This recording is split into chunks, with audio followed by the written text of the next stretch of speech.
Boa noite, irmãos, paz e fogo. Louvado seja o nome do nosso Senhor Jesus Cristo, que para sempre ele seja louvado. Irmãos, eu iria fazer pelo Facebook, pelo YouTube, irmãos, mas pelo YouTube acabou não dando certo o esquema que eu estava fazendo aqui. Acabou que eu preciso fazer a transmissão, mas não vai dar para fazer simultâneo com o YouTube.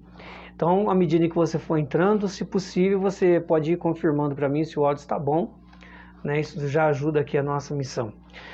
Bom, irmãos, nós temos alguns minutinhos onde eu vou pedir para você, se você puder compartilhar esse vídeo, puder compartilhar com quem você acha que possa recolher algo bom desse vídeo, que possa ser de uma extrema ajuda para essa pessoa. Compartilhe, monta a sua sala de vídeo. Hoje nós vamos falar sobre deixar-se guiar e moldar por Deus. Guiar é quando Deus guia, moldar é tomar os moldes segundo aquilo que Deus imagina no coração dele. E isso nem sempre é tão simples assim. Nós sabemos que isso não é tão simples assim para nós. Mas que é necessário, se faz necessário. Se nós queremos realmente que a vontade de Deus aconteça na nossa vida, nós precisamos permitir que isso aconteça. E isso nem sempre é uma coisa assim tão cômoda, Geralmente é algo incômodo, é algo que nos desinstala, e nós vamos ver um pouco disso nessa pregação de hoje, tá bom? Nessa transmissão de hoje. Peço a você aí que está online, que já vá confirmando aí se o áudio está bom, Você já vai compartilhando aí, fazendo a sua sala de vídeo, se assim Deus tocar no seu coração. Aquele que ajuda na evangelização tem os méritos do evangelizador, vai dizer São Paulo VI, que hoje já é um Papa Santo também, o Papa Paulo VI. Então, se você pode ir compartilhando, quando eu soltar no YouTube, por favor, assista lá ou encaminhe para alguém assistir até o fim, deixar lá o seu comentário, o seu testemunho, se assim Deus tocar no seu coração também, se assim Deus o fizer, e também compartilhar, mostrar que as pessoas também possam se inscrever no canal do YouTube, onde nós temos mais benefícios. Irmãos, enquanto não dá horário, vai confirmando aí se o áudio está bom, se o áudio está ok, se você consegue me ouvir direitinho, para nós então começarmos, Então, se você quiser, você já pode pegar a sua Bíblia comigo aí em 1 Coríntios, capítulo 1, versículo 26 a 31, eu vou estar usando a tradução da Bíblia do Peregrino, para melhor aprofundar o assunto. Então, se possível, você já pode ir confirmando o áudio, se o áudio está bom, ajuda esse miserável pregador a evangelizar, pelo menos dá algo de boa qualidade, pelo menos audível para você ou poder ouvir a pregação. Imagem eu tenho acesso, mas o áudio eu não tenho retorno, para saber se está bom aí do outro lado ou não, Então, se você quer nos ajudar, então dê o seu joinha, quando aparecer o link do YouTube, também compartilhe a sua sala de vídeo aí, caso você sinta no coração o desejo de me ajudar na evangelização, a multiplicar esse vídeo. Então, dê o seu joia, vai dando o seu like aí, Obrigado, Marta, boa noite, Deus abençoe, obrigado aí pelo retorno. Bom, então já que o áudio está ok, então nós podemos começar. Pelo sinal da Santa Cruz, livra-nos Deus nosso Senhor dos nossos inimigos espirituais e carnais, em nome do Pai, do Filho e do Espírito Santo. Amém. Que a cruz de Cristo se deite sobre mim, quem nela morreu responda por mim. Sangue justo caia sobre mim, os meus inimigos fujam de mim. Por tua proteção, a Mãe Pia, abençoai-nos, ó Virgem Maria. Boa noite, meus irmãos, mais uma vez. Louvado seja o nome do nosso Senhor Jesus Cristo, nosso Rei, nosso Salvador, que para sempre Ele seja louvado. Irmãos, se você ainda não montou a sua sala de vídeo, faça a sua sala de vídeo, se assim Deus te chama a fazer, vai multiplicando aí, jogando o link do vídeo em suas redes sociais, né, vá compartilhando aí a evangelização na medida em que você sentir que deve fazer isso no seu coração de missionário. Bom, hoje nós vamos falar, irmãos, sobre deixar-se guiar e moldar por Deus. Guiar é aquele que guia, né? Nós vamos ver o trabalho dos cães guias, onde o cão ele vai guiando a pessoa que não tem, que tem deficiência visual e não consegue enxergar. Então ela precisa de um cão guia. Boa noite, Valdete, seja muito bem-vindo, irmã. Uma boa transmissão para nós. Então, quando Deus guia, então é da mesma forma. Nós fechamos os olhos e deixamos Deus nos conduzir, né? Ainda que nós não concordemos ou não entendamos, né? Isso não importa. Nós precisamos um ato de confiança, deixar-se guiar por Deus. Nem sempre nós temos um entendimento imediato, né? Desse ato de Deus guiar, essa atitude de Deus de nos guiar em seus caminhos, que muitas vezes para nós parece mais penoso, né? Não é aquilo que nós almejávamos ou não é o que nós esperávamos de Deus. Então existem vários fatores aí, né? Porém, o fato é que deixar-se guiar por Deus implica confiança. Essa confiança geralmente nos tira assim a capacidade de entender num primeiro momento. E aí nós vamos talvez entender lá para frente, ou quando a gente já está ali perto do nosso último suspiro, a gente vai entender alguma coisa. Mas geralmente a gente não entende num primeiro momento, e com o passar do tempo a gente acaba percebendo como é o caminho de Deus, que aquele era o caminho de Deus, que aquela era a vontade de Deus, como aconteceu com São Paulo, né? Antes de ele chegar em Filipos, ele queria ir para Macedônia, ele queria ir para outro lugar, e ele percebeu que o Espírito Santo não queria ele na Macedônia, queria ele a caminho lá da Europa, a partir da cidade de Filipos, né? Nós vemos isso lá em Atos 16. Assim também como a paz de Jesus. Patrícia, boa noite, seja muito bem-vinda, irmã, boa transmissão para nós.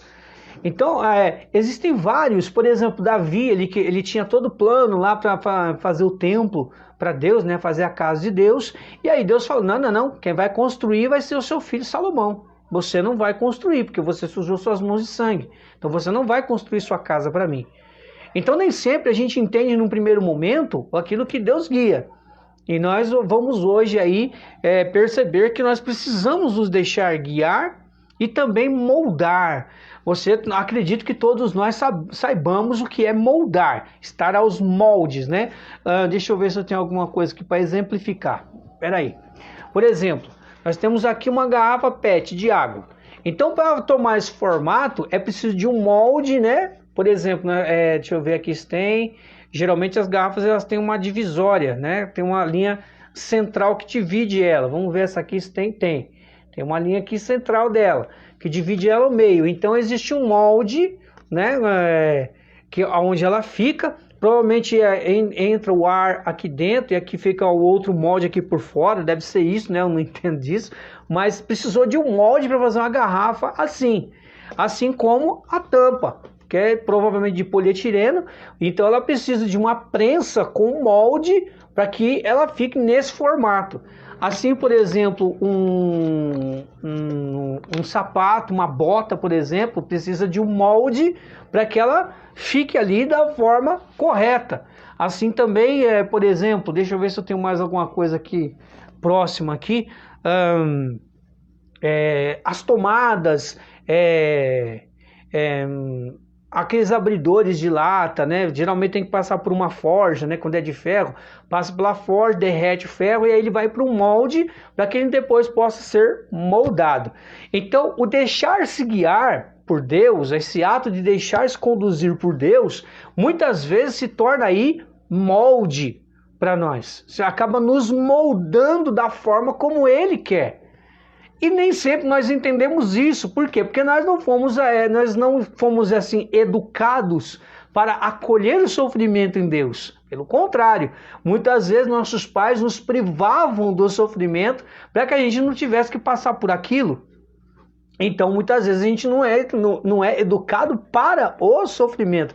E o deixar-se moldar é tirar os moldes que nós temos, aquilo que é costumeiro nosso, que é aquilo que nós nos acomodamos e nos permanecemos lá, mas depois, quando Deus nos derrete, a partir do primeiro momento Deus nos derrete, uma forja, e vai nos colocar no molde dele. Então muitas vezes sai com excesso, Deus tem que tirar. Então serve para moldar. O deixar-se guiar por Deus, também Deus pode se utilizar disso para moldar como se fosse uma forja, para derreter aquilo que nós temos em excesso ou aquilo que é duro, para que nós sejamos maleáveis e possamos alcançar as formas que Deus quer nos dar. Então, o deixar-se guiar e moldar por isso é desta forma. Talvez nós não entendamos num primeiro momento, mas depois Deus vai nos guiando, vai nos dando entendimento, maturidade suficiente para entender o porquê que aconteceu determinada coisa quando nós seguimos aquele caminho.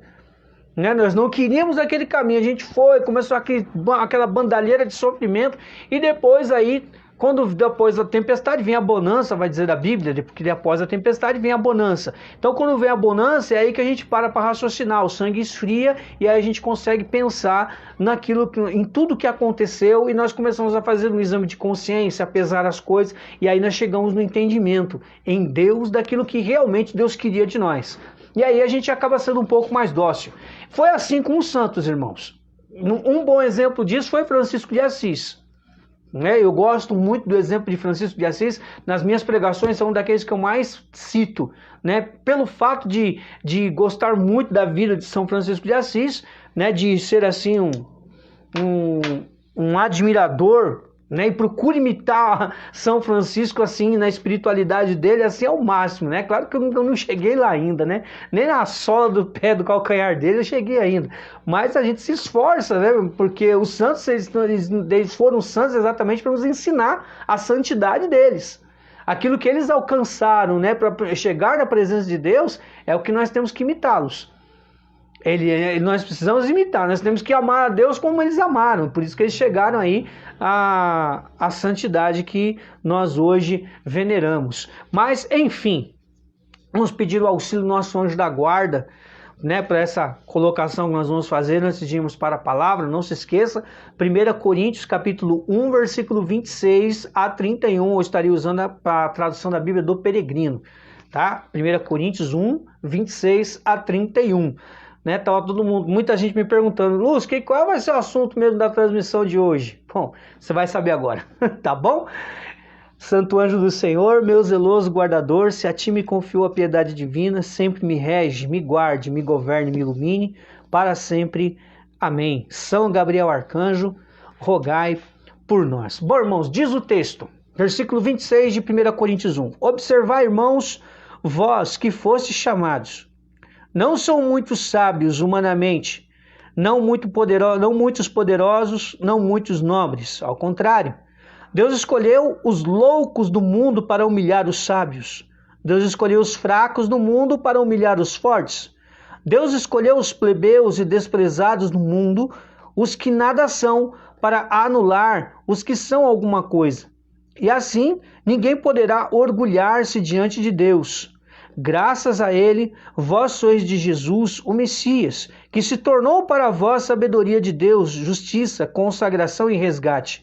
Assim se cumpre o que está escrito: quem se gloria, glorie-se no Senhor. Palavra do Senhor, graças a Deus. Dá um grande beijo na Sagrada Escritura, pois quem beija a Sagrada Escritura, beija também a face de Cristo. Bom, vamos lá, irmãos.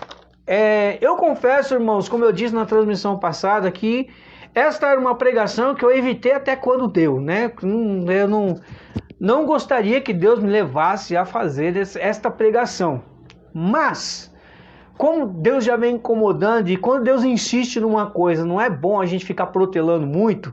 Então, acabou surgindo aí, então, eu acabei me deixando moldar por Deus e guiar por Ele, para então montar essa transmissão para nós hoje. Porque veja, irmãos, São Paulo está falando do quê? que São Paulo está relatando aqui? A primeira carta aos Coríntios é uma carta assim, onde São Paulo precisa corrigir alguns erros que estão acontecendo lá. A divisão, a soberba, né? Existe ali o orgulho espiritual entrando naquela comunidade, uma comunidade muito rica em carismas, né? Portanto, uma comunidade muito carismática, mas que exatamente por causa dos carismas e do mau uso muitas vezes, acabou se tornando um problema. E São Paulo escreve então essa carta ali, primeiro para acabar com a divisão, com as panelinhas que estavam surgindo, né? Ele mesmo vai dizer na carta, né? Aí no capítulo 1, um pouquinho antes aí, ele vai falar, mas vocês estão aí falando que eu sou de Paulo, eu sou de Pedro, eu sou de Kefas, eu sou de Apolo, eu sou desse, eu sou daquele, como se fossem panelinhas montadas, né? Eu já falei, acho que disso uma vez, né? Em alguma transmissão que nós fizemos, mas o fato é que aquela comunidade estava dividida, estava rachada. E na medida em que isso vai tomando proporções muito grandes, isso é prejudicial, vai minando, vai envenenando, né, o ambiente da comunidade, o ambiente comunitário. Então São Paulo está falando de uma realidade que existia naquela comunidade. A condição espiritual daquela comunidade era uma condição muito boa, tinha muita espiritualidade, todos os dons tinham ali, vai dizer São Paulo. Porém, uma comunidade também que tinha um certo intelecto não tão elevado assim, e social das pessoas também não é tão elevado assim. Porém, quando chega o evangelho, então há um boom do evangelho, aquelas pessoas elas começam o seu processo de conversão, algumas param no meio do caminho, como nós vamos ver lá em 1 Coríntios capítulo 5, existe um caso de incesto lá que veio à tona na comunidade, mas também existem outros fatores que São Paulo vai ensinar e catequizar na carta. Por exemplo, o fato do sincretismo religioso, que ele vai falar no capítulo, se eu não me engano, 1 Coríntios 10, que ele vai falar, eu não quero que vocês comam da mesa de Deus e também comam da mesa dos demônios, né? Então havia um secretismo religioso ali. Então, como também os casos de impureza na área da afetividade, da sexualidade, da genitalidade, como foi o caso lá do capítulo 5, e depois ele vai dar uma grande catequese acerca do matrimônio no capítulo 7. Enfim, São Paulo ele tenta consertar ali alguns erros, ele vai inclusive ensinar sobre os carismas no capítulo 12, vai falar sobre de profecia, né, de uma forma especial no capítulo 14, vai falar da excelência do dom do amor no capítulo 13. Enfim, São Paulo ele vai elencando diversas problemáticas que estavam acontecendo naquela comunidade. E aí na primeira carta então é mais um conserto dessas problemáticas aí, ou oferecendo soluções para aquela comunidade, e que não sei por que cargas d'água, né? Acabou muita coisa absorvendo da carta e outras coisas não. Mas isso aí fica para outra transmissão. Enfim, as pessoas, São Paulo então dá mais uma geral da realidade que havia naquela comunidade. E deixa bem claro que Deus havia escolhido a eles, né? E ele se inclui nessa lista, contanto que Deus, não, irmãos, vós que fostes chamados, não muitos sábios humanamente falando, né? Deus escolheu os loucos, ele se inclui nisso, né? Porque ele está falando dele mesmo, né? Apesar dele ser uma pessoa muito, muito culta, muito inteligente para a época dele, São Paulo ele era além da conta, ele era excepcional, ele era um homem extremamente inteligente, né? Tinha uma capacidade intelectiva muito grande, falava alguns idiomas, foi formado na escola de Gamaliel, teve uma educação religiosa exemplar, então ele era um homem acima da média. E aí ele detecta algumas classes de pessoas ali no meio e elenca aqui. Veja, ele fala que não existiam sábios, humanamente falando, não tinham poderosos nem nobres, que Deus havia escolhido então os loucos do mundo para humilhar os sábios, os fracos do mundo para humilhar os fortes, e escolheu os plebeus, aqueles que não tinham nobreza, os desprezados do mundo, que nada são, para anular, ou seja, para confundir aqueles que eram alguma coisa dentro daquela sociedade.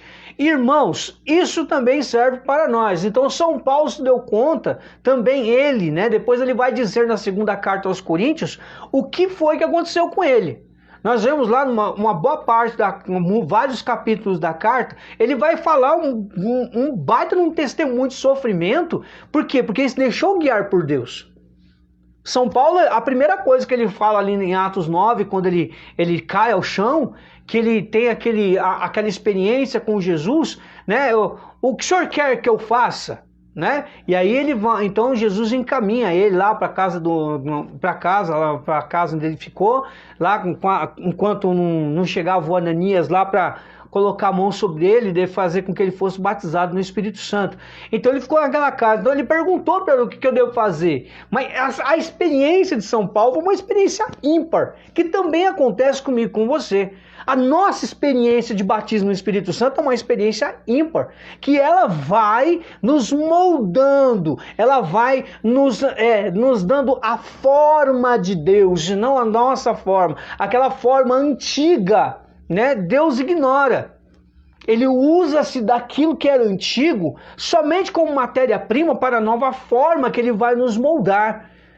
E ele precisa de um coração dócil, de uma pessoa dócil, que se deixe como argila ser maleável para Deus formar ali do jeito dele, amassar, tirar os excessos, tirar impurezas, dar ali o formato ao qual será melhor para a obra dele na vida daquela pessoa, e que com certeza levará ela a uma felicidade plena, porque quando nós fazemos a vontade de Deus, dentro de nós surge um sentimento de realização. Há uma realização em nós assim sobrenatural que nos torna pessoas realizadas, convictas do chamado que Deus nos faz. É isso que faz. Quando a nossa experiência é real, é verdadeira com Deus e nós nos deixamos com que Ele nos molde, ainda que sem entender no primeiro momento, é sempre bom deixar isso claro. No primeiro momento a gente não entende. Nós ficamos na dúvida, nós ficamos querendo desistir das coisas, a gente acaba, a não ser que haja um discernimento muito claro, onde Deus revele de forma clara para a pessoa ali, sem possibilidade de argumentação. E ainda assim, alguns ainda argumentam. Né? Ainda assim, alguns argumentam. Então, é próprio do ser humano isso, de argumentar, principalmente quando algo não vem ao encontro das suas expectativas. Né, que a gente cria uma expectativa. Eu fiz a experiência com Deus, e agora? O que será que Deus quer de mim? E muitas vezes não é que quando Deus nos propõe aqui, poxa, mas não era isso que eu queria. Bom, vamos tocar o barco. São Paulo sabia muito bem quem ele era, o que ele havia sido, mas também de onde Deus havia tirado ele. Mas, com tudo isso, Paulo deixou-se guiar e moldar por Deus, na força do Espírito Santo. Nós vemos isso em algumas cartas que ele escreve, onde ele deixa o seu testemunho. Uma delas é a carta aos Gálatas, no capítulo 1, versículos de 11 a 24. Deus, ele dá o testemunho de como foi a conversão dele. Ele teve que passar com Kéfas, ele não foi pregar direto, mas ele passou um tempo com Pedro, com os apóstolos, para aprender tudo. Ou seja, ele foi tomando os moldes, ele deixou-se moldar por Deus, ele deixou-se guiar para próximo dos apóstolos, mas nessa condução de Deus, Deus foi moldando aquele Saulo para que então se tornasse Paulo, para que aquele Saulo que Deus havia derrubado, Deus então levantasse o Paulo que Deus queria que ele fosse, que Deus sonhava. Contanto que São Paulo é tão convicto daquilo que ele estava fazendo em Deus e que era aquilo que era a vontade de Deus para ele, que a segunda carta de São Paulo dele para Timóteo nos denota isso, né? Vale inclusive a pena nós vermos lá na segunda carta de São Paulo, a Timóteo, no capítulo 4, quando ele vai como se fosse dar uma despedida, né, para Timóteo. Ele diz assim, ó, quanto a mim, já fazem de mim uma libação, né, versículo 6, e a hora da partida é iminente. Combati o bom combate, olha a certeza dele, combati o bom combate, terminei a corrida, então ele já chegou na meta. Mantive a fé, portanto foi perseverante e constante. Só me espera a coroa da justiça. Pronto, ele já tem a certeza da coroa da justiça, que o Senhor, como justo juiz, me entregará naquele dia. E não só a mim, mas a todos os que desejam sua manifestação. Portanto, ele tinha certeza da salvação dele. Ele tinha certeza que ele fez a vontade de Deus. Outra, né, já um pouquinho mais próximo aqui, um pouco mais próximo da gente. Santa Teresinha do Menino Jesus. Eu só faço a vontade de Deus, dizia ela. Eu só penso naquilo que Deus quer que eu pense. Ela tinha uma convicção de que ela fazia a vontade de Deus, que ela estava dentro da vontade de Deus. Irmãos, tem gente que passa 5, 10, 15, 20 anos e não tem certeza da vontade de Deus. O Antônio Lúcio, eu acho isso um absurdo. Porque Deus, ele é claro quando nos chama. Pelo menos comigo foi de uma clareza, chega a ser constrangedora. A forma como Deus me chamou foi constrangedora. A circunstância a qual Deus me proporcionou ouvir a voz dele, irmãos, foi uma situação até cômica, né? Foi algo assim até que quem enxerga de fora chega a dar risada. Mas não foi algo tão confortável, né? Não foi algo assim que me deixasse à vontade. Mas o fato é que, assim como São Paulo, é preciso deixar-se guiar e moldar por Deus. É preciso. Para que, Antônio Lúcio? Para que eu e você sejamos pessoas felizes, de forma plena, felicidade plena é possível sim em Deus. Pessoas realizadas em Deus, né? Contanto que o que me realiza é estar a serviço de Deus. É isso que me realiza. Me realiza como homem, como pai, como esposo, como chefe de família, como um irmão de comunidade. É o que me realiza, é fazer a vontade de Deus. Estar com minha família é bom, mas não me realiza. O que me realiza é fazer a vontade de Deus. É evangelizar, estar em missão. Estar junto com os irmãos na comunidade é bom? É muito bom, mas isso não me realiza. O que me realiza é estar em missão, é proporcionando aquilo que um dia me proporcionaram para outra pessoa. Isso me realiza. Fazer a vontade de Deus, fazer uma pessoa chegar à experiência com Deus. Isso me realiza.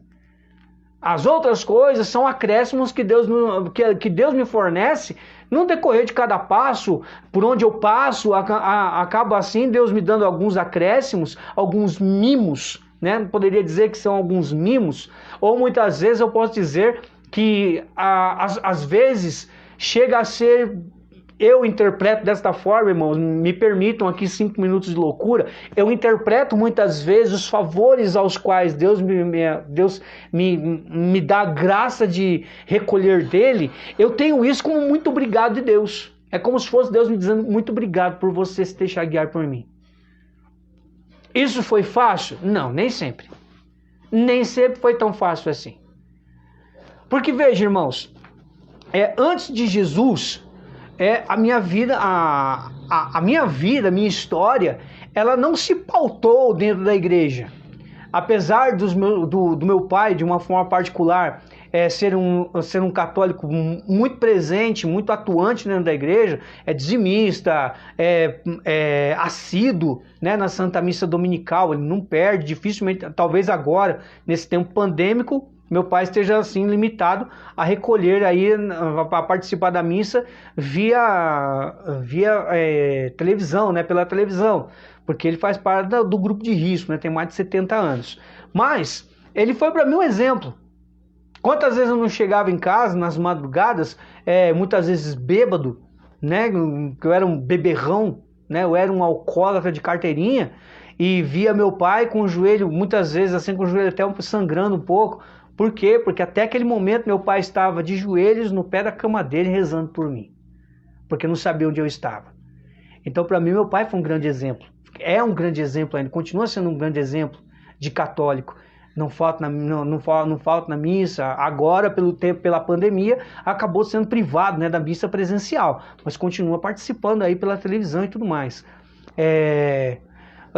Eu fui assim muito mentiroso, né? Eu era muito mentiroso, né? Eu mentia muito para minha mãe, para as pessoas que estavam me olhando, mas eu mentia demais da conta.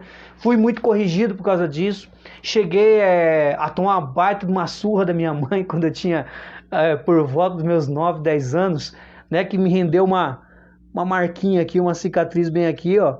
Né, que minha mãe descobriu que eu estava roubando da carteira do meu pai. Eu era peralta, eu era muito peralta, eu era muito arteiro, e eu roubava dinheiro da cabeça da carteira do meu pai. Né? Hoje eu entendo como roubo, eu não entendia aquilo como roubo na época, mas hoje eu entendo que eu roubava meu pai.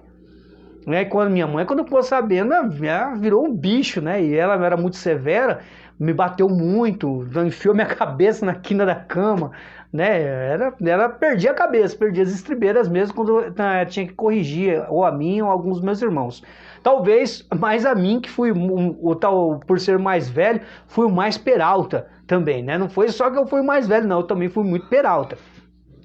Então, antes de Jesus, eu acabei descobrindo a sexualidade de uma forma muito errônea, né, inclusive com incesto dentro da minha família.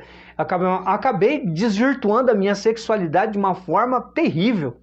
Né, descobri o álcool, o fumo com 14 anos também, e comecei a me distanciar da minha família de verde e amarelo com mentiras, né, a troco de mentiras, a troco de uma vida ilusória, né, cheio de mulheres. Eu era muito mulherengo, né, eu chegava a ganhar dinheiro, né, com as mulheres, né, elas me pagavam as coisas assim e eu me prostituía na torta e direito, né, por várias vezes isso aconteceu.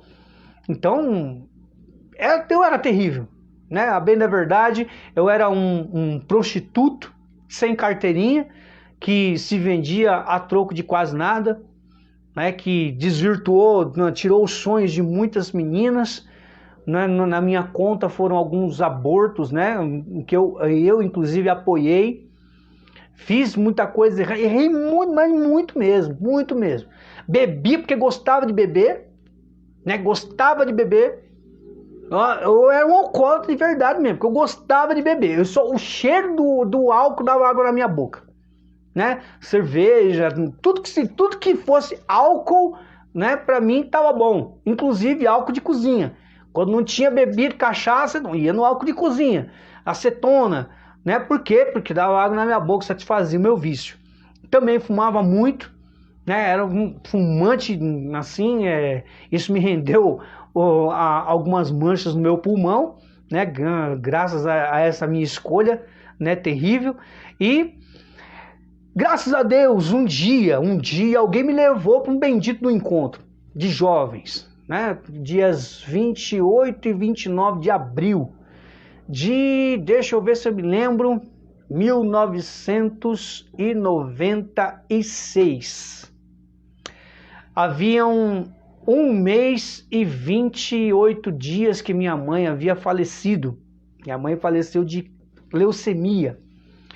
E me levaram para esse encontro. Na época eu namorava com uma menina e ela fazia parte desse encontro. Me levou para lá. Pagou ficha, tudo. Vieram me buscar em casa e tudo mais. E eu fui, né, para esse encontro lá. Né? Mas, irmãos, pensa no sacrifício de manter um homem dentro do encontro. Fui eu. Eu descobri antes de ir para o encontro, né, antes de descobrir tudo isso, eu havia me perdido numa vida de espiritismo assim terrível, né? Ia para cemitério, né, ia fazer trabalho com Pai de Santo para cima e para baixo. Enfim, irmãos, eu me perdi na minha fé por completo. Não era mais católico. Tinha visitado algumas igrejas protestantes, né? Haja visto que eu só tive a graça de visitar a Assembleia de Deus, né? Sempre foi a Assembleia de Deus. Estava pensando nisso hoje. Eu não visitei outra denominação a não ser a Assembleia de Deus, mas foram visitas. Não me encontrava lá, não me sentia à vontade e ficou assim, ficou por isso mesmo. Mas enfim, quando eu conheci o Espiritismo, irmãos, aí foi algo que eu me encantei no primeiro momento, que era a contenção do poder. Né? Eu percebia que havia ali algo de muito esquisito naquele trem. Então eu entrei de cabeça nisso. Né? Então me perdi muito e aí acabei trazendo o Espiritismo para dentro da minha casa. Né? Trouxe inclusive na época que minha mãe estava com a doença já agravada, trouxe uma garrafada e ela tomou essa bendita garrafada. Eu me culpava muito por isso. E com o tempo, né, eu saí de casa, fui morar com uma menina de menor, e sabe, eu desliguei meus elos familiares assim por completo. Acabou, meu vínculo familiar com a minha mãe, com os meus irmãos, havia se quebrado por completo. E aí veio o espiritismo e logo em seguida aí veio o rompimento com essa menina de menor, né? E aí eu fui voltar para casa. Depois de 9 meses fora de casa, fui voltar para casa. Tive uma das melhores experiências com a minha mãe. Minha mãe já no estágio meio complicado da enfermidade, da leucemia. A minha mãe, ela me acolhe no colo, né? Eu estava chorando muito no dia, né? Tava com a barba tudo sem fazer, tinha perdido emprego e tudo mais. E eu estava chateado, porque a menina estava me dando um pé no traseiro, né? Tava me mandando embora. E para mim a vida estava acabando ali. E aí minha mãe no colo, né? Ela falou assim: ó, filho, você nunca deixou de ser nosso filho, aqui nunca deixou de ser a sua casa. Então quando você precisar voltar, você pode voltar, seu lugar está aqui. Irmãos, aquilo me destruiu por dentro. Porque eu tinha ignorado minha família assim de verde e amarelo, tinha aberto mão de tudo. Por causa de uma ilusão amorosa. E aí, eu estava no colo da minha mãe, né? Pensa num marmanjo de 24 a 25 anos, no colo da mãe, chorando, igual uma criança. E minha mãe ali, e essa foi a última vez que minha mãe me colocou no colo. Né? E depois, no outro dia seguinte, aí eu voltei para casa, né? Havia rompido com a menina. E aí eu sentei, né, chorando na cama onde eu dormia. E a minha mãe encostou a minha cabeça na barriga dela, né, e falou assim: levanta a cabeça. Eu falei para ela, ela sempre falava para mim, né? Eu falei assim, ela falou no dia para mim, eu te ensinei a nunca depender de mulher nenhuma. Então agora não era para ser. Então levanta essa cabeça e para com a choradeira, vai arrumar um emprego, né, vai voltar a trabalhar, vai começar a reconstruir sua vida. E aí, irmãos, eu acabei arrumando um emprego, e aí eu comecei a trabalhar. 9 meses depois a minha mãe veio a falecer, né? Foi doído demais. Foi difícil, né, ver minha mãe num caixão. Eu não desejo essa dor para ninguém, né? Principalmente quando você descobre, né, o valor da sua mãe.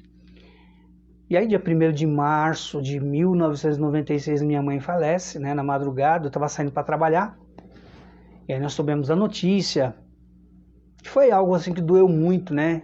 Nós já sabíamos da enfermidade, né? Mas nós tínhamos esperança de que ela conseguiria, né, o transplante de medula óssea.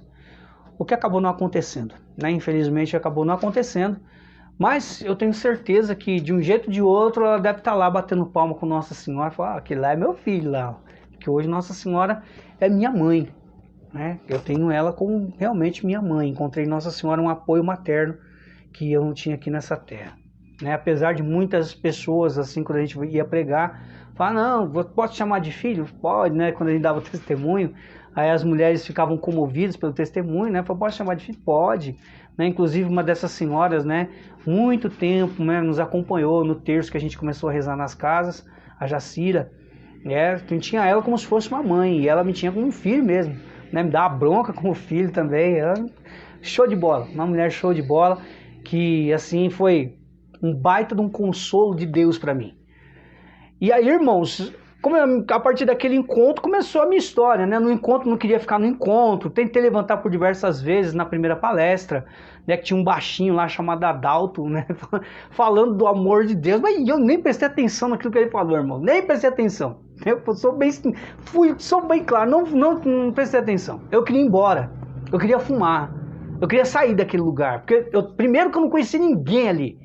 As pessoas que eu conhecia estavam tudo trabalhando no encontro, né? Inclusive uma delas, né, que era mais amiga do meu irmão do que minha, né? Do intervalo da primeira para a segunda palestra, eu queria ir embora. E ela falou assim, ó, se você não gostar da segunda palestra, aí você pode ir embora, né? Mas eu não quero ficar. Mas aí eu acabei ficando e vi a palestra do João Roberto e José Ricardo, né?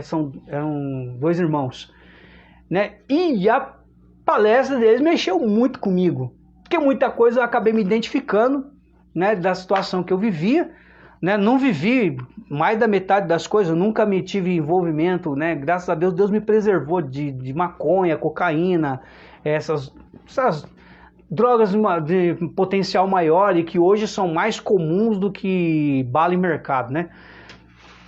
E Deus me preservou, graças a Deus me preservou. Agora, álcool e cigarro era a minha perdição, né? Sempre foi a minha perdição desde os meus 14 anos. E nessa palestra, esses dois aí envolvidos com essas coisas, também com drogas, com entorpecentes mais fortes, né? Acabaram mexendo comigo e aí eu acabei ficando, né? E glória a Deus porque eu fiquei. Passou o sábado, passou o domingo, né, do encontro, foi assim uma experiência muito boa, né? Eu digo assim que eu tomei uma trombada de Jesus.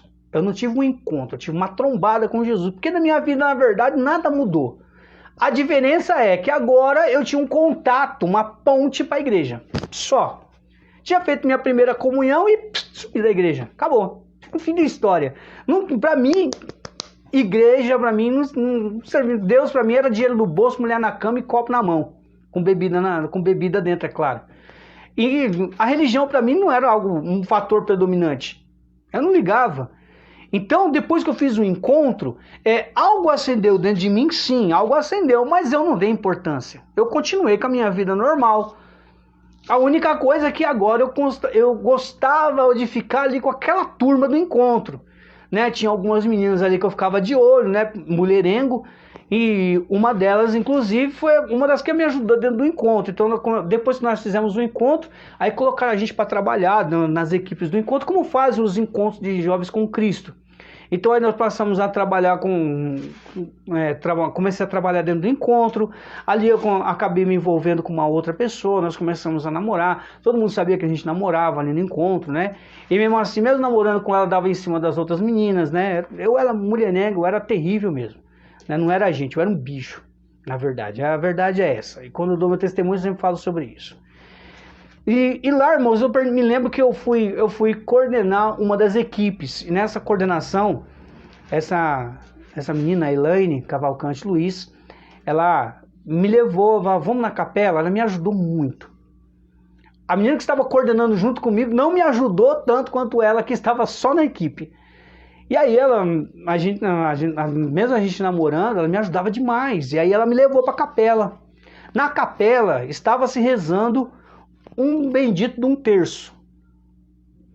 E eu não me esqueço que eu cheguei exatamente na hora que eles iriam começar as contas, né, a rezar um dos mistérios, onde a frase era assim: Eterno Pai, eu vos ofereço o corpo, o sangue, a alma e a divindade do vosso diletíssimo Filho, nosso Senhor Jesus Cristo, em expiação dos nossos pecados e dos pecados do mundo inteiro. O terço da misericórdia.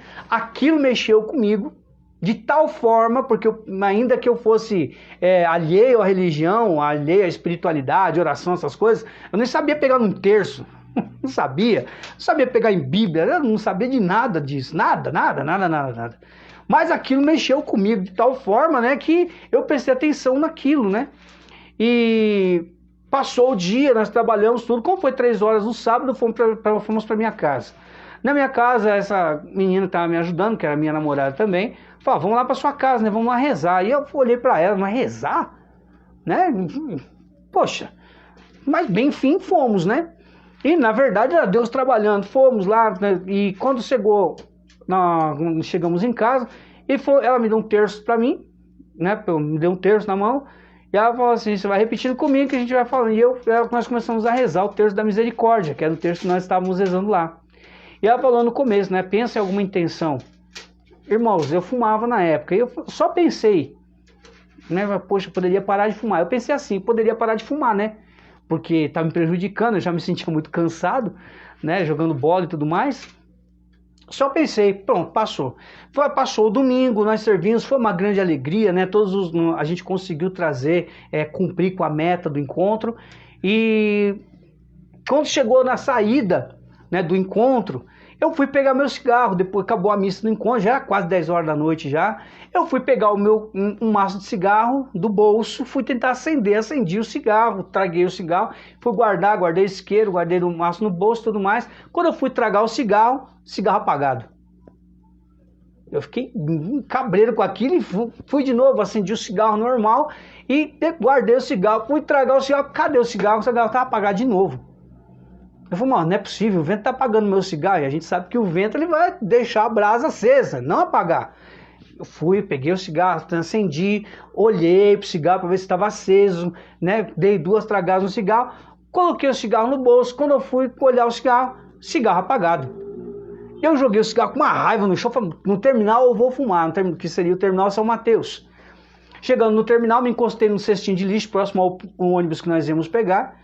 E aí eu fui pegar o cigarro, mesmo processo, fui pegar o cigarro, acendi, depois aí eu olhei para ver se estava aceso o cigarro mesmo, né? Quando eu fui guardar, como se fosse um tapa na minha mão, o cigarro aceso, o maço, né, a caixinha de cigarro, o isqueiro, caiu tudo naquela lata de lixo. Isso foi dia 28 de outubro de 1997. Quase 10, se não era 10 horas, já estava 10 e um pouquinho, 10 e uns quebrados. Não chegava a 10 e 10 não. Irmãos, foi tudo pro lixo. E depois desse dia, eu nunca mais coloquei um cigarro na minha boca. Nunca mais. Nunca mais. Não tenho vontade, já tive vontade de fumar algumas vezes, mas era vontade assim que vinha e da mesma rapidez que vinha, também passava. Às vezes eu passava perto de alguém fumando, sentia o cheiro do cigarro, dava aquela vontade de fumar e aí passava rápido. Do mesmo jeito que era rápido, a vontade também passava. No Natal desse mesmo ano, pela primeira vez na minha vida, eu passei lá no Natal longe do meu pai. Meu pai teve que ir para o Tucatu, onde ele mora hoje, para resolver algumas pendências do terreno, né, da casa que ele havia comprado. E dentro da estante do meu pai tinha meia garrafa de uísque, e é a bebida que eu mais amava. Eu amava uísque, gostava demais de uísque. Então naquele Natal, né, nós tínhamos almoçado, eu peguei aquela meia garrafa de uísque, né, quem estava comigo, né, na minha casa, meus irmãos, meus amigos, né, e a Elaine, né, que me ajudou aí nesse processo todo. Estávamos lá almoçando, depois eu tomei toda aquela garrafa de uísque, aquela meia garrafa que havia sobrado, tomei tudo, uísque, ninguém bebia mais. E, irmãos, nós estávamos tocando um samba, né? Eu gostava de tocar pagode. E estava a galera ali que almoçou comigo, meus amigos aqui da rua, algumas pessoas mais próximas do encontro, e nós todos nós ali nos divertindo, né? Tínhamos almoçado, irmão, nós começamos a tocar uma música da igreja em samba, que é a música que marcou demais o encontro que eu fiz, e marcou até hoje. Quando eu escuto essa música, mexe comigo até hoje. É uma música muito antiga, né? Que é aquela: podes reinar, Senhor Jesus, assim o teu poder, teu povo sentirá. Então essa música nós estávamos tocando em samba. Irmãos, não me pergunte o que aconteceu. Eu sei que cantando essa música junto com os colegas que estavam lá, com os amigos que estavam ali, eu apaguei. Eu não sei o que aconteceu. Bêbado não estava, porque meia garrafa de uísque não me deixava bêbado. Era impossível uma meia garrafa de uísque me deixar bêbado. Não tinha como. E aí eu apaguei, eu fui acordar, já era 6 e tralalá. Eu acordei, estava na cama do meu irmão, e a Elaine, ela estava do meu lado ali, né? Ali como se estivesse velando pelo meu sono. E quando eu acordei, né? Acordei e falei, nossa, mas o que aconteceu, né? Ela chorando muito, ela estava brava, né, com aquilo, né? Porque bebido. E ela foi pro quarto do meu pai, né? E eu fiquei ali no quarto e eu coloquei pra fora, né? Começou a me dar ânsia de vômito, botei uma bola verde, né, pra fora. Depois não vi nem quem limpou aquilo, irmãos. Nem vi quem que limpou. Eu sei que eu fui atrás da Elaine lá. E eu falei pra ela, mas eu não tô bêbado. Eu fiz o quarto pra ela com as 2 pernas ainda, né? Que é a desculpa de bêbado, né? E eu, mas nem tonto, nem com dor de cabeça e ressaca eu estava. E tinha um terço na parede da minha mãe, né? Irmãos, eu morria de medo daquele terço. Eu morria de medo daquele terço, de chegar perto dele. Eu não sei porquê, mas eu tinha paura daquele medo. E eu peguei o terço da parede naquele dia e comecei a rezar ele. Com o terço que eu também havia aprendido naquele dia do encontro. né? Jesus, Maria, eu vos amo, salvai as almas e protegei-me. Eram essas as jaculatórias que haviam no terço, que eu havia aprendido. Irmãos, desse dia em diante, desde o dia 25 de dezembro de 1997, eu nunca mais coloquei uma gota de álcool na boca. Graças ao bom Deus. Né? Antes disso, no dia de finados, eu tinha passado um dia inteiro no estádio de futebol, peguei insolação, foi uma coisa de louco, mas foi a primeira vez que eu tive contato com o dom de línguas. Porque eu desejei aquilo desesperadamente, queria orar em línguas também. Enfim, irmãos, começou aí o meu processo de conversão. Começou aí. E aí eu fui eu vi o nascimento de um grupo chamado Rocha Resplandecente. E eu fazia, e dentro desse encontro, quando eu fiz o encontro, meu irmão, ele também fez esse mesmo encontro, meu irmão Henrique. E depois aí ele começou a participar de um grupo de oração próximo de casa. E logo depois que eu fiz o encontro, que eu fui para esse encontro lá nesse estádio de futebol, né, onde começou a se dar todo a consolidação do meu processo de conversão iniciada, então ele me levou para esse grupo de oração, lá ele me apresentou para as pessoas, eu comecei a participar, eu gostava daquilo, e lá me chamaram para tocar, né, porque sabiam que eu gostava de música, então foram me chamar ali para cantar, e eu comecei a cantar no ministério. Não sabia tocar violão, mas eu sabia que eu gostava de cantar. E a partir daí eu comecei então a amar o Ministério de Música e tudo mais. Eu comecei a fazer as formações, como pedir o movimento. Eu fui... era o meu contato com a Renovação Carismática Católica. Aquele grupo de oração, que era o Fonte de Luz, que hoje já não existe mais, infelizmente, ele me fez assim descobrir uma realidade da igreja que eu não conhecia, que era a Renovação Carismática Católica, um movimento que até hoje faz parte. Hoje não mais na Arquidiocese de São Paulo, mas dentro da Diocese de Santo André, no grupo de oração Milícia da Imaculada, que ainda não começamos, nós talvez só vamos começar no ano que vem as nossas atividades. Enfim, aquele grupo então me levou para fazer as formações, na época era a Secretaria Davi, né, de Artes, hoje nós temos o Ministério de Música e Artes, que é o MMA, naquela época era a Secretaria Davi. E lá naquele tempo, quem coordenava o Ministério Nacional era o Luiz Carvalho, da Comunidade Recado. E ele, numa das formações, num dos módulos da formação, foi nos dar a formação e ele foi falar exatamente sobre obediência. Então foi uma pregação que mexeu muito comigo acerca de obediência. Então tudo que eu fazia, né, a partir desse momento, começou a mexer muito comigo, começou a me moldar por dentro de tal forma que as formações eu queria viver aquilo para mim é muito novo e era gostoso, e até hoje, irmãos, eu participo de uma formação, eu quero viver o que aquela formação está me trazendo. E eu comecei a ser assim, e aí começou a surgir um problema, porque eu comecei a fazer o seminário de vida no Espírito, fiz o seminário de vida no Espírito, fiz experiência de oração, naquela época tinha experiência de oração 1 e 2, eu fiz o aprofundamento de dons. Irmãos, eu era louco, eu queria mais, comprei uma Bíblia, eu fiquei doido por Jesus, e essa loucura é até hoje. Hoje a minha estrutura física não me deixa mais fazer o que eu fazia antes, mas eu tenho a mesma sede de antes. A mesma fome de Deus, a mesma gulodice pelas coisas de Deus eu tenho. Então me desfiz de todos os meus discos de vinil que eu tinha, CDs de rap, de samba que eu tinha, queimei tudo. Quebrei tudo. Minhas letras de rap, eu compunha rap, eu tirei tudo. Mas fui terminando com tudo. Abri mão de tudo mesmo. Né? E aí eu comecei só a estudar música católica, e aí no Ministério de Música me levava a isso também. Nunca fiz um curso de música, meu curso de música era levantar o rádio numa altura proporcional à minha voz, onde a minha voz chegava, e ali tentar chegar no mesmo timbre de voz dos cantores, né? Como Valmir Alencar, Eugênio Jorge, Martim Valverde. Então eu costumava levantar, esse foi meu curso de música. Nunca fiz um curso de música, não sei distinguir Lé com Cré, não sei. Mas foi esse meu curso de música. E isso começou a dar certo, porque dentro do Ministério de Música também eu gostava de entrar afinado, eu só não sabia entrar dentro do tempo da música direito, né? E isso até hoje, eu não sei entrar dentro do tempo da música direito, de entrar na nota, era uma dificuldade, continua sendo uma dificuldade para mim, mas Deus acabou me abençoando com uma voz, né, que dava para cantar. E eu gostava daquilo. Então, com o tempo, né, das formações, depois começamos a fazer os módulos básicos, que na época eram chamados de Ofensiva Nacional, Escola Paulo Apóstolo. Então começou a bater de frente muitas coisas dentro do grupo de oração, e eu comecei a bater de frente com a coordenação do grupo, e aí chegou uma hora que não dava mais, né? Que aí acabou não dando mais pé, e eu acabei saindo do grupo de oração Fonte de Luz, né? Foi o primeiro grupo que eu passei, tinha, né? Aquele não tem, né? Não existe mais, né? Fechou as portas.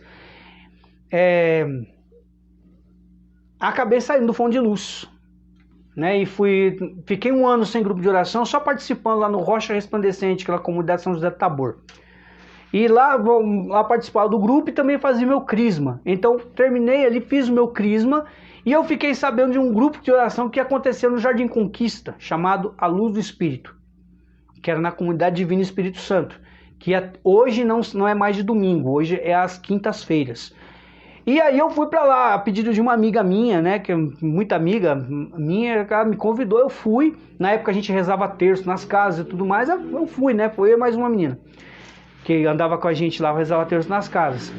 Nós fomos lá e, irmãos, a acolhida que eu tive naquele grupo foi uma acolhida fantástica. Foi uma acolhida que me fez apaixonar por aquele grupo de oração. De tal forma que 15 dias que eu estava participando lá, me chamaram para pregar. A coordenadora, hoje já falecida, a Jeane, falou: você prega? Eu falei: não, eu faço um trabalho. Tá bom, então daqui 15 dias você prega. Ela enxergou o pregador que eu não sabia, nem queria. Eu queria ir para música, né? Tinha lá o Ministério de Música, lá com a Genilda, com o Reginaldo, com o Rivael. Eu queria me aproximar daquele Ministério de Música e voltar a cantar. Era esse meu intuito. Mas aí fui chamado para pregar, foram 15 dias de tortura, porque eu não sabia ouvir a Deus direito, eu já tinha lido a Bíblia, da Bíblia da Ave Maria, mas eu não tinha muito discernimento para fazer as coisas, não tinha maturidade suficiente para isso, nem para preparar as pregações. Eu preparava lá um roteirinho meia boca, lá mequetrefe lá, e eu ia pregar com a cara e com a coragem. Muitas vezes, né, não era nem com o roteiro, era com a cara e com a coragem mesmo, e aí falava o que vinha na cabeça e tudo mais. E Deus estava trabalhando, né? E na verdade eu não sabia. Quando chegou um dado momento ali, né? Eu já estava como servo do grupo, já há 1 ano e pouco. E nós fizemos um seminário de vida dentro do grupo. E lá naquele seminário de vida no Espírito, né? Ele falou assim: Lúcio, como você é o pregador do grupo, né? Você vai abrir o seminário. Naquele tempo não tinha a pregação do semeador que hoje tem, né, dentro do esquema de tema, da temática do seminário de vida. E eu fui fazer o amor de Deus direto. Então fiz a pregação do amor de Deus. Essa pregação rendeu muito fruto. Tinha uma mulher junto com a filha ali que eram protestantes e depois se voltaram para o seio da igreja, né? Graças a Deus se tornaram catequistas, né? Não sei hoje como está a vida delas, né? Porque perdi contato com todos, uma boa parte desse povo perdi o contato. Mas até onde eu sei, ela coordenava até a equipe de liturgia ou de catequese, alguma coisa do gênero, na paróquia São Miguel Arcanjo, do Jardim Conquista. E ali, irmãos, a partir daquela pregação do seminário, então muitas outras pessoas de outros grupos de oração que estavam participando ali do seminário começaram a me chamar para pregar e eu não queria. Eu queria música, contanto que acabava o grupo, eu ficava lá perto do Ministério de Música, pegava no microfone, ficava cantando ali com o pessoal, né? Aquela coisa de ministério, né? Que depois do grupo fica cantando algumas músicas, passando algumas músicas ali, né? Geralmente os ministérios têm essa, depois do grupo ficam ali passando algumas músicas e eu ficava lá, na esperança de alguém falasse: Lúcio, por que você não entra no ministério? Eu virei intercessor do ministério, coordenador do ministério de intercessão do grupo de oração, mas eu não fiz parte do Ministério de Música. É um desaforo, eu achava aquilo um desaforo de Deus. E eu não entendia muito, irmãos, até que nós fomos fazer um aprofundamento, né, com o Juninho da comunidade ID, né, que foi feito lá na Vila Formosa. E lá aquele homem fez uma pregação sobre São Francisco de Assis que me quebrou no meio. Mas me quebrou no meio e era Deus falando comigo, que eu precisava ser obediente. Mas obediente já era obediente. Irmãos, eu não podia falar um A na minha casa que eu avisava a minha coordenadora. Eu achava que obediência era isso. E não era só isso. Eu tinha que ser obediente a Deus. Deus estava me chamando para algo cujo qual eu não queria. Até que dentro desse seminário de vida no Espírito, acho que no quarto tema, terceiro ou quarto tema, que foi fé e conversão, lá, minha coordenadora estava na acolhida do grupo de oração. É por isso que eu falo, irmãos, a acolhida num grupo de oração é tudo. A pessoa começa, Deus começa a curar a pessoa a partir da acolhida do grupo de oração.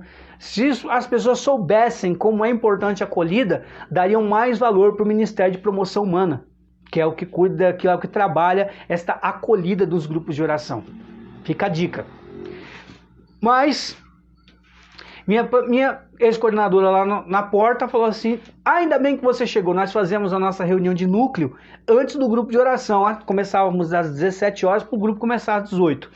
E eu estava chegando, né? Era umas 15 para 5 mais ou menos, eu estava chegando. Ela falou: ainda bem que você já chegou. O pregador de hoje acabou de me ligar dizendo que não vai poder vir porque aconteceu um imprevisto com ele. Então, como o tema é a sua cara e você já está afinado, você vai pregar, tá bom? Eu, como era muito obediente, o sorriso desapareceu, deu lugar a uma tromba, que eu fiquei muito bravo com aquilo, porque eu não queria pregar. Deus sabia disso e ainda assim me chama para pregar através da minha coordenação. Eu fiquei muito bravo. Tem uma escadinha lá até hoje. Eu subi aquela escadinha batendo o pé duro. Duro.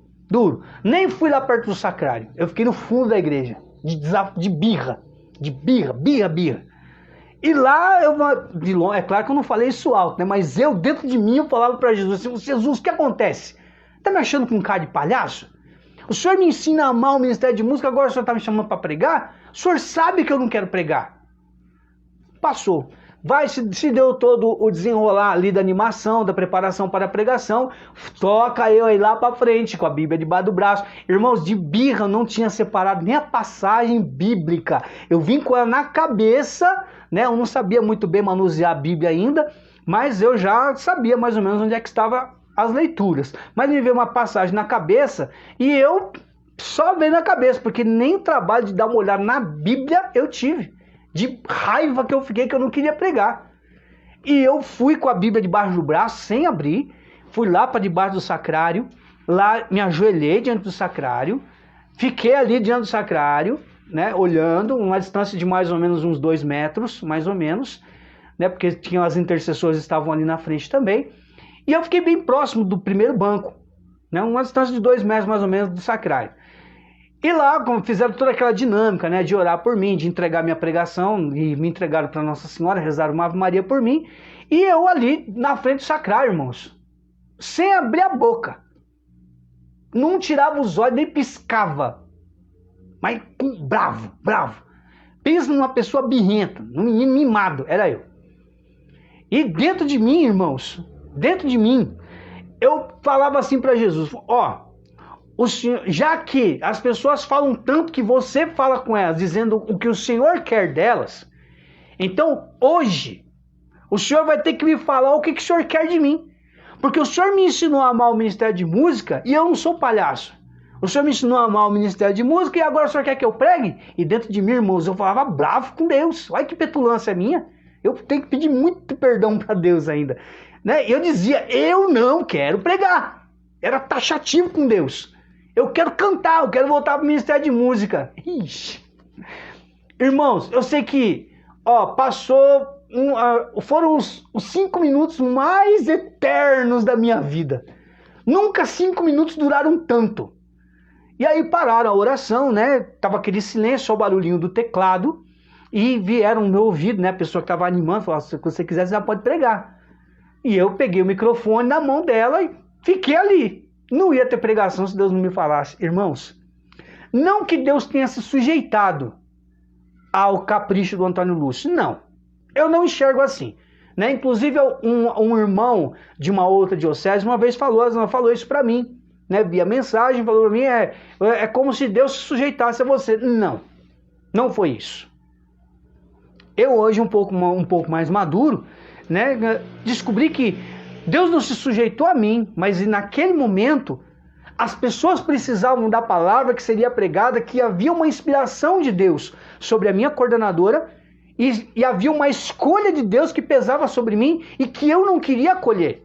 Eu não queria aquela escolha de Deus, eu não queria ser guiado por Deus, eu queria ser guiado pelos meus caprichos e pelo meu comodismo, pelas minhas preferências de um ministério de música. Eu não queria me sujeitar à dinâmica do ministério de pregação, aos deveres do ministério de pregação. Eu não queria. Era capricho meu. Era vaidade minha. Eu queria mostrar minha voz para o povo. Eu queria mostrar que eu sabia cantar para o povo. E por isso eu queria um ministério de música, como se aquilo me desse uma visibilidade. E na verdade, Deus sabia disso, porque Deus sabe tudo. Nada passa despercebido por Deus. Irmãos, eu nunca vou me esquecer do tom de voz e da firmeza com que aquela frase me atingiu o coração e a minha alma, irmãos. Você só vai ministrar música quando estiver falando em meu nome. Irmãos, aquilo me deu um calafrio na espinha. Aquilo parece que formigava as minhas cordas vocais e a minha língua, parece que adormeceram. Parece que formigava. Dentro de mim, nas minhas costas, parecia que estava queimando as minhas costas. Meu corpo inteiro estava queimando. Eu me sentia como se tivesse um fogo dentro de mim, depois daquela voz. Irmãos, eu me levantei num pulo, coloquei a Bíblia no ambão, assim, mas foi algo muito rápido. Né? Acho que se eu tentar fazer isso hoje, não consigo. Eu coloquei ali a Bíblia já em cima da passagem. Eu não tinha separado a passagem, mas eu coloquei a Bíblia no ambão já com a passagem separada. A mesma passagem que eu estava pensando ao subir a escada. Bravo, bravo. Mesmo com raiva, Deus é capaz de nos atingir, irmãos. Irmãos, depois disso, eu nunca mais tentei desobedecer a Deus. Foi um caminho meu muito turbulento? Foi, porque eu gostava muito de ler, né? Mas eu não... aquela coisa, aquela responsabilidade de se expor diante do microfone me incomodava. Aquela coisa de você exortar no microfone, me incomodava aquilo. Me incomodava demais, contanto que depois, com o tempo, a gente vai amadurecendo e vai descobrindo as coisas. A pregação que exorta é a pregação que o pregador menos gosta. Eu, particularmente, é a pregação que eu menos gosto de fazer. Quando eu tenho que exortar dentro da pregação, irmãos, é terrível. É terrível. Quando você tem que fazer, não é isso que eu gosto de fazer. Eu gosto de proporcionar experiência, irmãos. E Deus sabe disso. Porém, quando tem essa pregação de exortação, irmão, eu fico arrebentado depois da pregação. Mas porque foi uma escolha de Deus. Deus sabia onde me enquadrava, irmãos. Hoje, depois de mais de 20 anos pregando, eu reconheço. Deus sabia que isso iria me fazer bem. Antes de fazer bem às pessoas, porque Deus transborda a partir da minha pregação, é Deus quem transborda, porque capacidade intelectiva, irmãos, eu não tenho. Eu não tenho o ensino médio completo, irmãos. Eu sempre faço questão de repetir isso. Eu não tenho ensino médio completo. Não que isso seja desculpa de alguma coisa. Não, irmãos. É que entre estudar e ir pregar nos grupos de oração, eu preferi pregar e salvar as almas. Eu tive possibilidade de estudar, mas aí começaram a vir os convites para pregar, e entre pregar para as pessoas, para várias aulas, e estudar, eu preferia ir para os grupos de oração, ir pregar, faltar na escola. Irmãos, eu deixei o ensino médio pendente e comecei a salvar almas. As pessoas perguntam, você tem teologia? Eu não tenho, irmãos. Eu nunca fiz um curso bíblico sequer, nem paroquial, nunca fiz. Eu nunca fiz nenhum curso, nada, irmão. Se eu falar que eu fiz, eu estou mentindo. Eu fiz as formações da renovação carismática. Eu fiz uma experiência de batismo no Espírito Santo. Dia 2 de novembro de 1997, no estado do Morumbi, às 11h45 da manhã, eu tive meu primeiro batismo no Espírito Santo genuíno.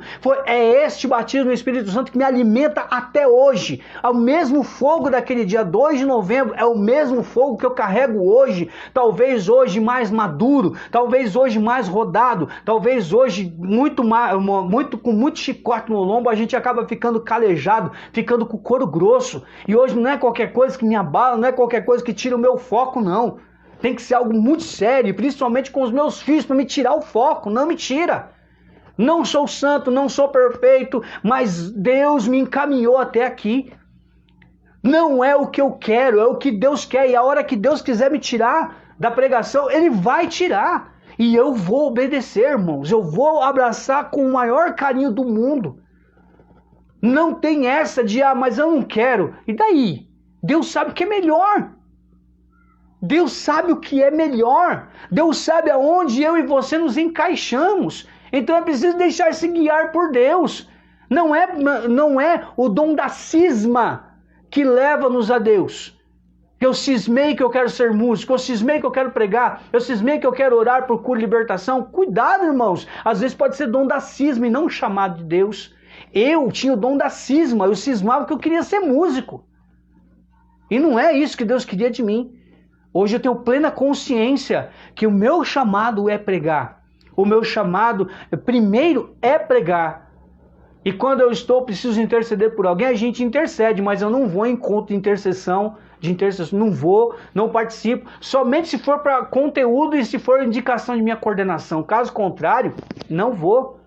Eu vou investir no meu ministério, naquilo que Deus me chamou, congresso de pregador, formação de pregador, eu tenho que investir nisso. E não investir em outro ministério. Deus me chamou para isso.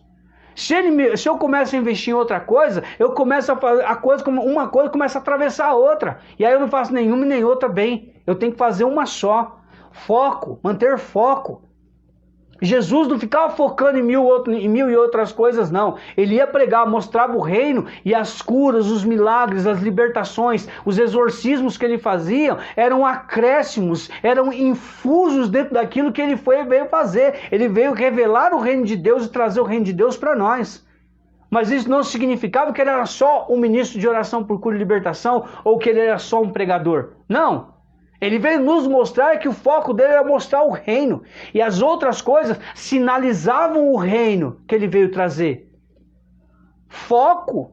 Eu tenho que ter foco. As pessoas acham ruim às vezes comigo por causa disso, né? Irmãos, eu já passei por ministério de música, ministério de intercessão. Fui coordenador 2 anos e meio de um ministério de intercessão. Fui depois ministério de oração por cura e libertação. A muito custo conseguiram me levar para uma formação, eu fiz a formação, hoje eu respeito, eu tenho um carinho muito grande pelo Ministério de Oração por Cura e Libertação da Renovação Carismática Católica. E os servos precisariam ter esse mesmo zelo, o mesmo amor, o mesmo carinho por esse ministério. Porque na verdade é colocar o amor e a misericórdia de Deus em exercício em favor do outro. Se as equipes soubessem o quão importante é isso, não seriam relapsas no seu ministério. E eu conheço gente que não parece ser ministro de oração por cura e libertação. Me perdoem aí, né, ser taxativo nesse sentido. Assim como tem pessoas que não parecem intercessoras, assim como tem outros que não parecem serem músicos ou musicistas chamados para aquilo. Assim como parece que tem muitas pessoas que parece que não são ali ministeriados em determinado ministério. Não parecem. As atitudes mostram exatamente o contrário. Mas ainda assim, irmãos, é preciso investir no seu ministério e deixar, a partir do momento em que você se deixa guiar dentro do chamado de Deus, e não daquilo que você acha ou cisma, quando você se deixa guiar, essa atitude de Deus de nos guiar, enquanto Deus nos guia, Ele vai nos moldando. Como o ministério de pregação moldou-me, como ele me forjou, irmãos. Como tiveram épocas de ter que engolir sapo, de ter que abraçar gente que havia me caluniado. Quantas vezes você tem que assumir o seu ministério e a sua família não entende? Principalmente quando foi na época de viver somente da missão, irmãos. Quantos não me chamaram de vagabundo, de preguiçoso, que eu só queria saber de rezar, de pregar, de Bíblia, etc., de igreja. Quantas vezes eu não ouvi isso? Da minha própria família, inclusive. Quantas vezes eu não ouvi incompreensão? Quantas vezes eu não tive que ouvir dos meus filhos: pai, o senhor compra isso para mim? Irmãos, não tinha 10 centavos para comprar uma bala para os meus filhos. Quantas vezes eu não ouvi isso? Quantas vezes eu não passei pela humilhação de não poder dar o que meus filhos estavam pedindo? E coração de pai e coração de mãe, nesse sentido, dói do mesmo jeito. Quantas vezes meus filhos não me pediam algo que eu estivesse junto com eles, eu tinha que pregar? Quantas vezes não abri mão de domingos, né, que eu poderia ficar com os meus filhos, eu fui pregar em retiros? Irmãos, essa é a vida missionária, é a vida que Deus me chamou. E eu sou o homem mais realizado e mais feliz da face da terra quando eu estou fazendo isso. Quando eu estou com a minha família, é bom, mas não me realiza e não me deixa tão feliz como quando eu estou pregando num evento, quando eu estou pregando num grupo de oração. Irmãos, isso me realiza. Muitas pessoas até hoje não entendem isso, e eu não estou querendo que você entenda. Mas é a forma que Deus escolheu para que eu fosse melhor, segundo o conceito dele. Eu repito, o Antônio Lúcio tem muitos defeitos. O Antônio Lúcio tem muitas imperfeições, muitas limitações. Tem muitas marcas do meu passado que ainda me doem, que eu ainda tenho muitas vezes que ter jogo de cintura por não saber trabalhar direito com essas marcas. E tenho aprendido. E nesse sentido, o fio de ouro que só um padre se dispôs, ainda assim não se dispôs para trabalhar aquele fio de ouro completo comigo. Muitas das coisas que hoje eu ensino para as pessoas, não foi alguém que me ensinou, não, irmãos. Eu tive que aprender sozinho. Eu não tive quem me desse respaldo no início do meu caminhar. Não tive quem me ensinasse a pregar direito. Eu tive que olhar para as pessoas e começar a me ter com elas como referência. E somente um que enxergou o pregador que eu sou hoje, que nem eu enxergava, que é o Márcio Matos, que hoje é da Arquidiocese de São Paulo. Ele enxergou o pregador que eu mesmo não enxergava. Jamais.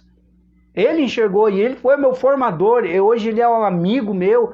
Eu amo demais o Márcio Matos. Hoje ele é professor. Né? O ministério dele tomou um outro rumo na vida. E eu o admiro demais por isso. Tenho um respeito muito grande por ele. Mas, irmãos, ele talvez tenha sido a única pessoa que me ajuda nesse sentido. Uma pessoa que me tirava muitas vezes as dúvidas que eu tinha, que me respaldava quando eu tinha que fazer uma pregação que eu tinha medo por não dominar o tema. Quantas vezes, irmãos, ele me falou assim, irmão, é isso. Quantas vezes eu não fui injusto com ele.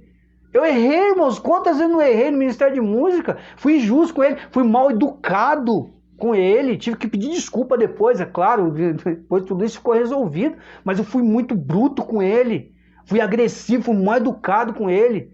Incompreensível, irmãos. O Antônio Lúcio não é perfeito, não. Mas, irmãos, se tem uma coisa que eu não desisto, é de buscar a perfeição de Deus. Tem coisas ainda dentro de mim que me atrapalham. E como tem? Assim como tem de um monte de gente. Tem, irmãos, tem. Vocês acham que nós missionários somos perfeitos, blindados com uma auréola que ninguém vê? Se essa auréola existe, ela derreteu. Porque ela não existe, irmãos. Nós temos tantos problemas quanto vocês. A intensidade dos nossos problemas não é aquela intensidade mostrada do lado de fora. A intensidade é do lado de dentro. Porque nós sabemos o quanto nós vamos ser cobrados por Deus. A quem muito foi dado, muito será exigido, vai dizer o Evangelho. Irmãos, a quem muito for dado, muito será exigido. É triste isso? Não, é gratificante. Eu vou me limitar, irmãos, hoje na minha oração final, e quero convidar você a fazer comigo isso, a rezar uma Ave Maria. Porque muitas vezes, dentro do meu ministério, dentro da minha vida, dentro do meu caminhar com Deus, dentro desse moldar-se em Deus, foi isso que me segurou. O terço. Eu tive que aprender a ser mariano na marra. Tivemos uma experiência muito grande com Maria aqui dentro da minha casa. Numa das vezes que nós fizemos uma vigília orando aqui em casa, há anos atrás, há muitos anos atrás. E isso me rendeu um amor por Nossa Senhora e muitas vezes quem segura é ela. Quem me faz assim entrar no molde de Deus é ela. Quem muitas vezes me faz querer mais ainda do ministério é Maria. Então hoje ela não é Deus e não opera milagres, mas ela adianta o tempo do milagre. Ela é uma ponte segura onde eu posso chegar a Jesus com certeza. E é isso que eu aprendi desses 20 anos de ministério. Esses 20 anos de ministério me renderam esse aprendizado junto a Nossa Senhora. Então, por causa disso, é que hoje eu me mantenho firme. É por causa disso que até hoje eu continuo. Eu já vi muita gente desistindo, já vi muita gente abrindo mão, já vi gente indo para seitas protestantes, já vi muita gente se afastando da igreja de verde e amarelo e voltando para a vida velha. Já vi muito, mas muito disso. E muitas vezes as pessoas me perguntam, você ainda continua? Sim. E eu espero em Deus nunca sair. Mas tudo por causa dela. Aqui uma imagem.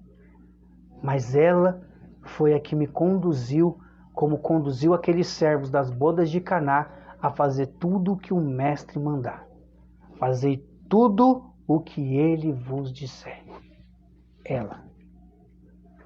Eu tive que aprender com ela. Muitas vezes na marra. Mas tive que aprender com ela.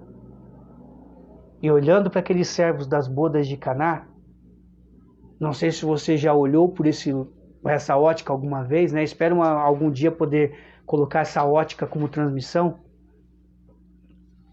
A ótica dos servos, que nem conheciam Jesus, mas que atenderam uma ordem de Maria, que estava como convidada na festa. A própria palavra diz, Maria estava lá. Ela foi convidada. E se ela tinha acesso ao mestre-sala, que coordenava a festa, os comes e bebes, e principalmente o vinho, então ela era uma pessoa importante. Tinha um parentesco próximo com os donos da festa, com os noivos. E quando ela chega até os servos, diz, fazei tudo o que ele vos disser, mas quem é ele? Jesus. Contanto que, de forma equivocada, muita gente interpreta aquele, que nós temos com isso, mulher? Minha hora ainda não chegou? Seria uma resposta mal educada de Jesus para Maria? Não. Jesus estava falando da hora dele começar a fazer milagre, mostrar o reino, sinalizar de forma concreta o reino. E mesmo assim, conta aí alguns santos da patrística, né, os santos padres da igreja, eles vão dizer assim que ali o pedido de Nossa Senhora, a comunicação com Jesus foi através do olhar. Então, irmãos, todas as vezes que eu olho uma imagem de Nossa Senhora, eu procuro o olhar dela. E é esse olhar que me faz olhar para Jesus e muitas vezes ver o milagre acontecendo na minha mão, porque eu tive que fazer tudo o que o mestre disser. Então, se você tem dúvida do seu chamado, presta atenção quanto é que ele te custa. Presta atenção o quanto de espinho tem nele para te moldar do jeito que Deus quer te enxergar. Do jeito que Deus te olha. Do jeito que Deus te imagina. Porque a porta continua sendo estreita. E ela é estreita para nos moldar. Por isso que poucos a encontram, vai dizer a palavra. Poucos entram nela. Por quê? Porque ela é estreita, ela arranha, ela tira excessos. E muitas vezes entrar dentro dessa porta estreita custa caro. Então, se não te custa preocupar-se na preparação, se não te custa tempo para preparar as coisas quando você vai estar a serviço, se não te custa o seu empenho naquilo que você faz dentro da igreja, se não te custa incompreensão das pessoas, se não te custa muitas vezes aí ser negligente. As pessoas falam que a gente é negligente, mas se não custa isso, a incompreensão dos outros, eu acho melhor rever o seu caminhar. Porque é exatamente quando custa alto, quando o preço é alto a se pagar, a ser pago, é aí que ele começa a dar fruto. E geralmente você não vai ver o fruto de imediato ou perto de você. Geralmente você vai ver o fruto posteriormente, quando você já nem se lembra mais do que você fez. E geralmente é fora do seu ambiente onde você mora, onde você reside, geralmente é longe. Por quê? Isso é um mistério que até hoje eu não consegui responder. Eu espero nunca ter que precisar responder isso, porque Deus tem suas formas de trabalhar, tem os seus mistérios que não devem ser entendidos, mas que devem ser cridos. Então eu prefiro crer no mistério e deixar que Deus aconteça. É assim que funciona. Tem funcionado há 20 anos dentro do Ministério de Pregação, funcionou 2 anos e meio dentro do Ministério de Intercessão, no Jardim da Conquista, tem funcionado diante de muitas orientações espirituais, tem funcionado aí com aconselhamentos quando a gente faz, e tem funcionado com muita gente que às vezes está sem rumo e não tem uma pessoa que preste para poder emprestar os ouvidos, entender a situação e encaminhar imparcialmente a pessoa. Geralmente as pessoas querem encaminhar com parcialidade, querem com interesse, com segunda e terceira intenção, e não. Quando se aconselha, quando se dirige uma alma, é preciso ser imparcial. Ou melhor, você tem que estar no partido de Deus, à vontade de Deus. O que a palavra remete, o que a palavra indica, o que a doutrina ensina. Se está fora disso, é desobediência, não tem fruto.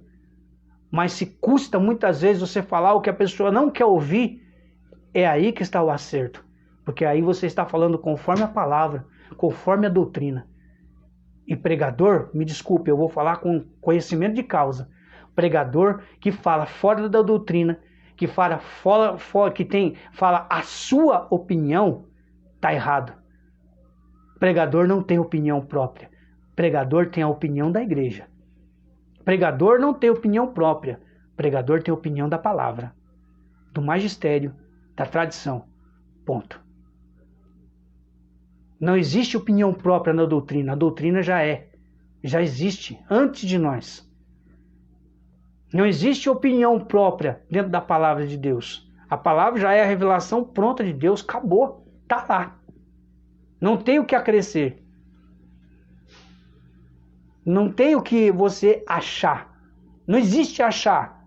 Achar começou errado, não tem nem certeza. Então, aqui eu deixo a dica. Deixe-se guiar por Deus e permita que quando Deus estiver guiando você, Ele te molde. Deixa doer. De vez em quando vai doer. E se não doer, fica com o pé atrás. Como diz São Francisco de Sales, você tem que desconfiar de si mesmo. Se não tem, tá tudo muito bom, muito cômodo, não tem não tem um espinho, tem alguma coisa errada aí no meio. E geralmente isso não é bom. Geralmente isso pode ser uma puxada de tapete de Satanás para aquilo que Deus quer fazer na minha e na sua vida. Então, cuidado. Se dirija a ela, que ela nos ensina a ter discernimento. Ave Maria, cheia de graça, o Senhor é convosco. Bendita sois vós entre as mulheres e bendito o fruto do vosso ventre, Jesus. Santa Maria, Mãe de Deus, rogai por nós, pecadores, agora e na hora de nossa morte. Amém. Gostaria aqui de encerrar essa transmissão, irmãos, rezando uma Ave Maria a todos aqueles que lutam contra o chamado de Deus, aqueles que vivem discernindo a vontade de Deus e nunca tem uma resposta, nunca tem um discernimento claro, mas vivem em discernimento. Estou discernindo. E é anos e anos discernindo as coisas e nunca discernem. Eu não sei que Deus é esse, que não é claro. Parece que protelam a resposta.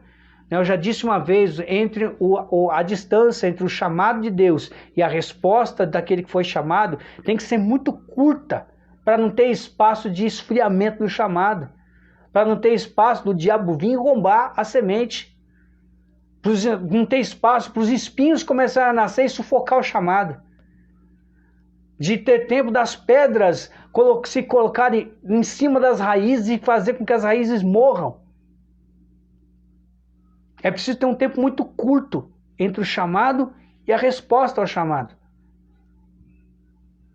Então eu quero pedir nessa Ave Maria por todos esses que têm dificuldade em discernir a vontade de Deus, que não se deixam moldar por Deus, que vivem com suas opiniões.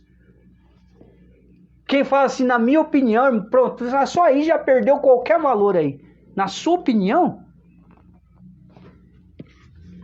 me dá a opinião da Bíblia e da igreja, aí sim eu vou parar para te ouvir. Caso contrário, eu vou preferir não te ouvir. Porque a opinião da igreja já é segura. Como dizia Santa Catarina de Sena, eu prefiro errar com a igreja do que acertar sozinho. Então não me importa o que você pensa, o que você acha, seu achismo para mim não interessa nada, não vai mudar nada. O que importa sim é o pensamento da igreja, o pensamento da escritura e o pensamento da sagrada tradição. Isso vai levar à revelação de Deus. O resto, no mínimo, é acréscimo que não é necessário.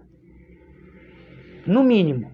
No máximo, pode servir para alguém enquanto adubo naquilo que já foi revelado. Caso contrário, eu acho melhor você ser um pouco mais atento à voz de Deus, atenta à voz de Deus. Então eu peço nessa Ave Maria que a Virgem Santíssima possa te encaminhar para Jesus, igual encaminhou aqueles servos das bodas de Caná, que você escute o que Deus quer de você.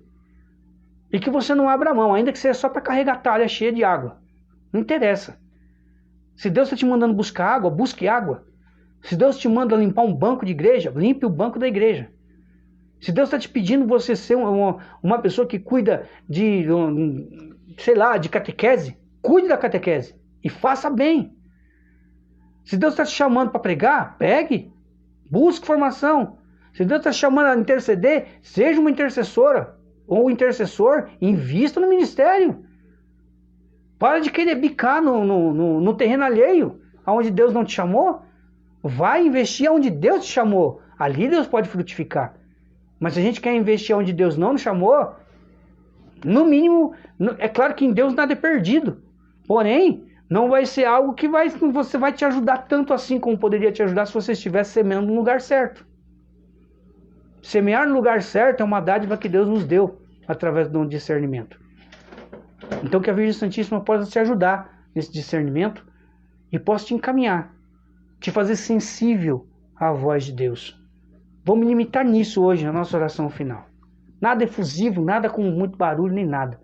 Mas simplesmente que a gente possa, junto com a Virgem Maria, guardar as coisas no nosso coração, dar as devidas respostas a Deus e saber para quem nós podemos confidenciar aquilo que nós precisamos de ajuda, num discernimento mais claro em Deus.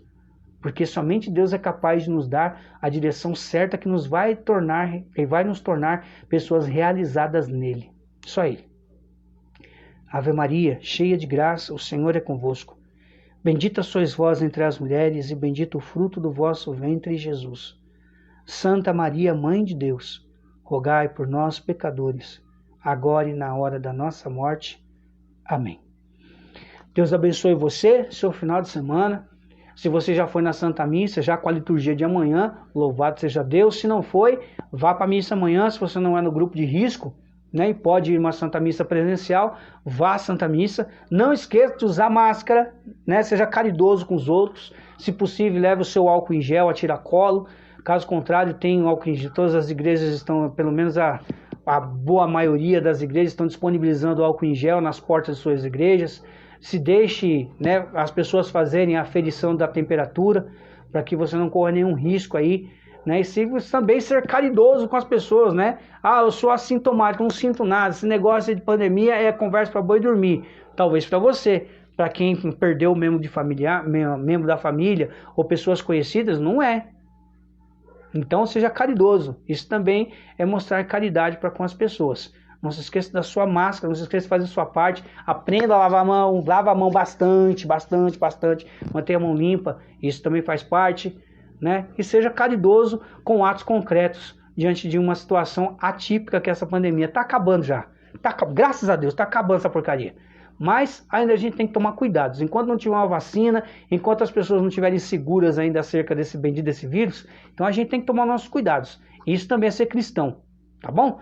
Fiquem com Deus, até terça-feira, se assim Deus nos permitir e Ele quiser, tá bom? Fiquem com Deus, até mais.